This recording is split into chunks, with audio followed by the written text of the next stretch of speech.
Assalamualaikum warahmatullahi wabarakatuh. Perkenalkan, nama saya Nur Azmi dengan NIM 90300118060, kelas Ilmu Ekonomi B. Baik, di sini saya akan menjelaskan materi tentang faktor-faktor yang mempengaruhi perilaku konsumtif pada kalangan remaja dan mahasiswa. Seperti yang kita ketahui bahwa masa remaja adalah masa transisi perkembangan antara masa kanak-kanak menuju masa dewasa. Masa di mana seorang manusia sedang mengalami perkembangan yang begitu pesat, baik secara fisik, psikologis, dan sosial. Remaja juga memasuki tahap di mana sudah lebih bijaksana, sudah lebih mampu membuat keputusan untuk diri sendiri. Seperti halnya mahasiswa, kos yang jauh dari orang tua, meningkatkan kemandirian termasuk pilihan mandiri mengenai apa yang hendak dilakukan dengan uangnya, dan menentukan sendiri produk apa yang ia ingin beli, dan di mana perilaku konsumtif merupakan keinginan untuk mengkonsumsi barang-barang yang sebenarnya kurang diperlukan secara berlebihan untuk mencapai kepuasan maksimal. Baik, jadi faktor-faktor yang mempengaruhi perilaku konsumtif yaitu terbagi menjadi dua, yaitu yang pertama adalah faktor eksternal atau lingkungan, kemudian yang kedua adalah faktor internal. Jadi pada faktor eksternal atau lingkungan, perilaku konsumen dipengaruhi oleh faktor lingkungan yang dimana individu tersebut dilahirkan dan dibesarkan konsumen yang berasal dari lingkungan yang berbeda, akan memiliki penilaian kebutuhan dan selera yang berbeda-beda pula tentunya. Jadi faktor-faktor yang mempengaruhi perilaku konsumen adalah yang pertama yaitu kebudayaan. Jadi manusia dengan akal budaya telah mengembangkan berbagai macam sistem perilaku demi keperluan hidupnya.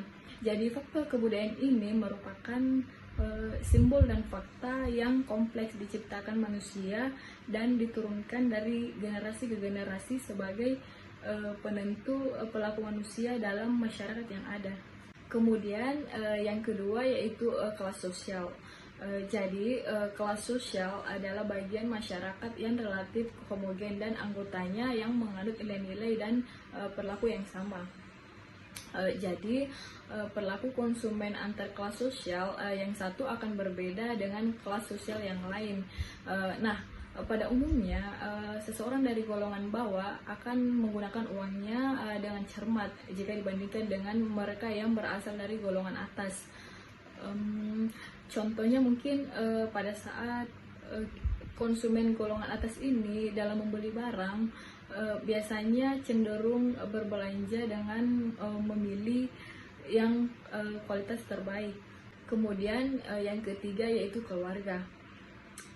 Keluarga merupakan perilaku utama dalam pembentukan sikap dan perilaku dari seseorang. Jadi peran setiap anggota keluarga dalam membeli itu berbeda-beda menurut barang yang akan dibelinya. Jadi tentunya dalam keluarga dapat memberikan pengaruh yang kuat dalam perilaku pembelian. Adapun faktor yang paling berpengaruh dalam perilaku konsumtif menurut saya yaitu pergaulan, karena kita ketahui bersama bahwa hal tersebut sangat mempengaruhi konsumtif, karena tidak dapat dipungkiri ketika pergaulan kita sangat luas, seiring itu juga kebutuhan akan otomatis meningkat dan mengikuti tren. Ketika teman kita membeli sesuatu yang walaupun sebenarnya kita tidak mampu, tetapi karena kita sering bergaul bersama, maka kita akan merasa tidak nyaman jika tidak mengikuti tren pada saat itu. Selanjutnya yang kedua adalah faktor internal. Faktor internal ini terbagi menjadi dua aspek. Yang pertama adalah faktor psikologis, yang kedua adalah faktor pribadi. Pada faktor psikologis ini pun terbagi menjadi beberapa bagian. Yang pertama yaitu motivasi, kemudian persepsi, dan sikap pendirian dan kepercayaan. Tetapi ada yang paling menonjol adalah menurut saya adalah persepsi, karena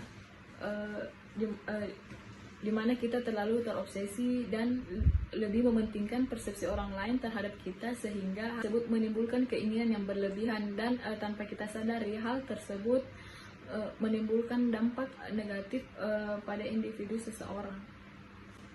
Kemudian bagaimana cara menghindari pola hidup konsumtif?